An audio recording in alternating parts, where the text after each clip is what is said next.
Hey guys, been a while since I've made a video, so I'm back again. Tim Expedites.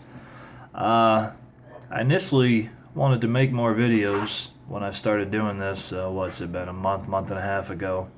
I think I'd only made one or two, and sorry about that. I've just been trying to wrap my head around the whole, industry, me getting into it, and trying to get a good feel and getting a good swing of things before I, started using my learning time for the goofy stuff for YouTube and blah blah blah. I'd rather get some good knowledge behind me before I start putting out videos and whatnot.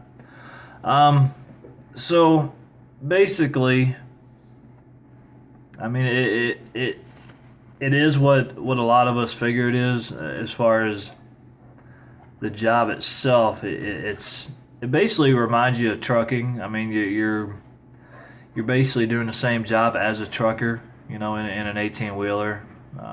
Same, BOLs, same dispatch, same brokers, same sitting here, sitting there, waiting for this. It's a lot of the same stuff. However, there are some perks. I mean, you're in a van, so obviously you have more, get up and go. You don't have to sit. You don't have to twirl your thumbs in one locale. I mean, you go out, you get to a town, whether it be Laredo or, South Carolina, North Carolina. I say towns, but you get to like Atlanta, Georgia, or Laredo, Texas, or El Paso, or any of them other big cities that you do a lot of your sitting in waiting for freight. You obviously have the capabilities of getting up and going, venturing, gallivanting around town, and maybe go to a mall, catch a movie, or go out to dinner at a decent restaurant rather than sitting there at them scrub-ass truck stops all the time. To whereas, in a truck, semi, you don't have that option. You're basically stuck with what you're stuck with. But anyway, get back on track here. I like it. I've come to, get a good grasp on everything. Right now I'm at home, kind of off on Christmas break here and the New Year's. But you might hear some noise there off in my background. It's my boxers. They're over there playing. They like to wrestle around with each other. So if you hear some noise, that's just my boy and the girl. They're over there playing. So anyway, I like it. It's it's easy work. I hate to say it this way, but any clown could do it. You're just out there driving in a four-wheeler. Driving the interstates, driving back and forth from one place to another. It all depends on how serious you are about it, as far as how much money you want to make or can make. You can be one of them drivers that, I was one of those drivers when I say this next comment, but you can be one of them drivers that only want to do, 4, 5, 6, 700-mile loads or runs. Or you can be one of them drivers that want to do 12, 15, 2,000-mile runs on a regular basis. It's all in what you like. There's crunch time runs. There's runs that, you're lucky to have 2, maybe 3 hours in the middle of everything. And that's, stopping for gas, hurrying up, grab something to eat real quick. Fluid checks, vehicle checks, et cetera, et cetera. So, you go from Ohio, and you got to go all the way down to Laredo, Texas, and you've got like 2 or 3 hours squeeze time in between there. You really got to make everything count. You can't just, lollygag and do what you want. You gotta get there. And then obviously there's the normal runs where you have, 5, 6. Hey, settle down. Sorry about that. Then you have the normal runs where you got 5, 6, 7, 8 or more hours. That the run might not be due till 6 o'clock in the evening the next day, and you're going to be there like 8 o'clock in the morning. Well, good for you. That's more time for you, more time to find another load, more time to relax, more time to catch a nap. So it's all what you're into. Like I said, I haven't really seen any big downfalls right now. I mean, you have the typical sitting on occasion. You get down places like Laredo, again, Atlanta.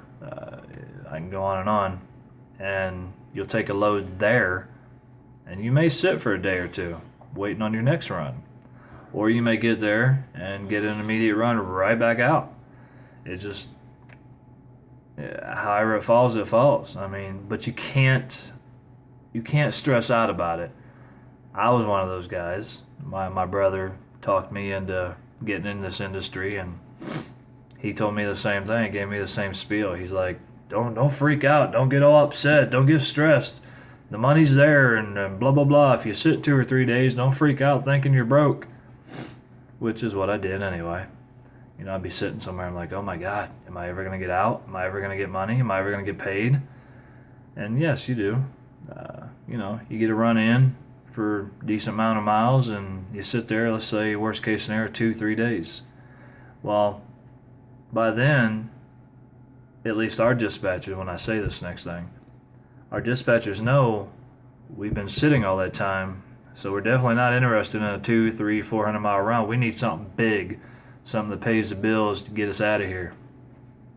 So we'll try and find something nice and big for us and get us moving right on down the road.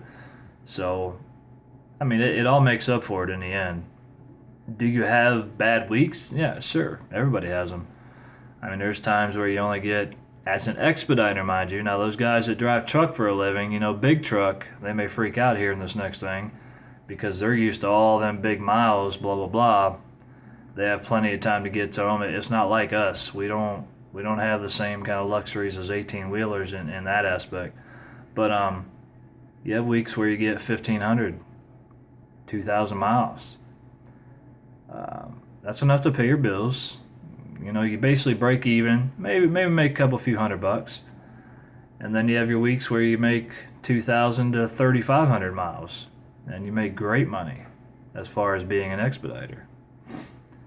And I mean, the different companies out there, just like trucking, they pay different amounts of money. You got some out there that pay 50, 60 cents a mile. You got some that pay 80, 90 cents a mile. You got some that pay $1, $1.25 a mile, or more or less, whatever the case may be. And they all have their different variables, what they will and won't pay you for, so far as surcharges and sitting time and waiting time when you're waiting somewhere to deliver a load and they're not open, or I mean, it all those variables play into it. So no one company is the same, and I can't tell you, oh yes, Expediting is great. Well, it may be great for me and the company I'm contracted to, but it may be horrible for you and the company you're contracted to because they treat you, or for whatever reason, they may do things entirely different from how we do them. So anyway, I'm going to go ahead and start to cut this off here. I don't want to make, these huge videos where it takes forever and a day to upload them. So anyway, as time allows, I'm going to continually add videos on here.